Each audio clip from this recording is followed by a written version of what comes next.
नमस्कार. माझ्या यूट्यूब चॅनलमध्ये तुम्हा सर्वांचे खूप खूप स्वागत आहे. आजच्या व्हिडिओमध्ये आपण पाहणार आहोत रिटायरमेंट नंतर ओव्हर थिंकिंग सोडा, अति विचार करणे आताच थांबवा. अतिविचारांचे शेवटी डिप्रेशनमध्ये रूपांतर होत जातं. मानसिक आजार हे एका दिवसात कधीच होत नाही. तसे कोणत्याही एकाच घटनेमुळे होत नसतात. त्यासाठी घटना वारंवार घडत जातात. पण मनाने दुबळा झालेला व्यक्ती एकाच घटनेचा संदर्भ दुसऱ्या घटनेशी लावून आपली मानसिकता तशी बनवत असतो. यासाठी योग्य वेळी योग्य उपचाराची गरज असते. घटना घडतच राहणार आहे, त्याकडे बघण्याचा आपला दृष्टिकोन बदलण्याची गरज असते. यासाठी आपलेच विचार आपण रोज तपासून पाहिले पाहिजेत.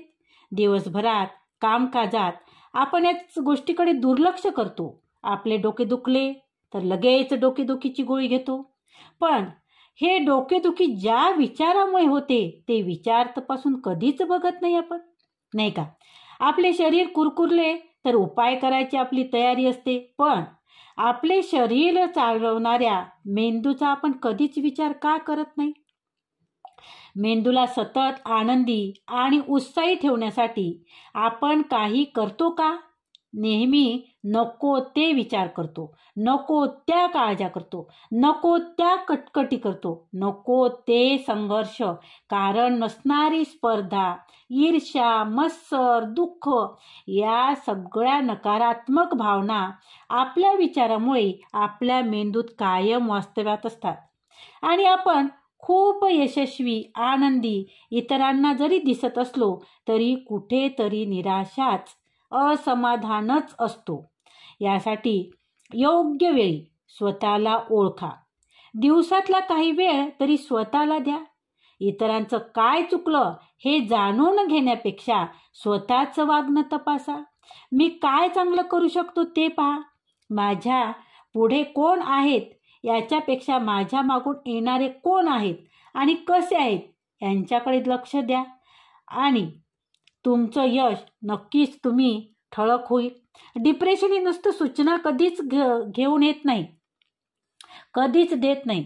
त्यासाठी योग्य ते काउन्सलिंग आणि औषध उपचार आवश्यक आहे. तुम्हाला आलेली निराशा जर जास्त काळ राहत असेल तर वेळीच उपाय करा. मोकळेपणाने बोलणे यासारखा चांगला उपाय नाही. तेव्हा योग्य त्या व्यक्तीशी बोला. बोलण्याने तुमचे विचार बाहेर पडतील. बोललाच नाही तर मात्र तेच विचार सतत तुमचा पाठपुरावा करत राहतील आणि तुम्हाला अजून डिप्रेशन येत जाईल. आणि म्हणून बोलून मोकळे व्हा, बोलत जा. तुम्हाला जर बोलायला कोणी नसेल तर दिवसभर आलेले जे विचार आहेत तुमचे ते एका कागदावर लिहून ठेवा. त्यामुळे काय होईल, तुमचं मन हलकं होईल आणि तुम्ही जे पुढच्या ज्या गोष्टी आहे डिप्रेशन त्यापासून तुम्ही दूर राहाल. जवळची व्यक्ती बघा. दुःख नेहमीच जवळच्या व्यक्तीलाच सांगितलं पाहिजे की ज्यांच्यामुळे ते दुःख कमी होईल. नाहीतर काही अशा व्यक्तीजवळ जर बोललं तर त्या दुःखात वाढच होऊ शकते. म्हणून तुम्हाला जर दुःख सांगायचं असेल तर योग्य व्यक्तीचीच निवड करा आणि त्यांच्याजवळच तुमचं मन मोकळं करा. तर अशा प्रकारे आपण आपलं दुःख किंवा डिप्रेशन आपण दूर ठेवू शकतो. धन्यवाद. व्हिडिओ जर आवडला असेल तर व्हिडिओला लाईक करा, शेअर करा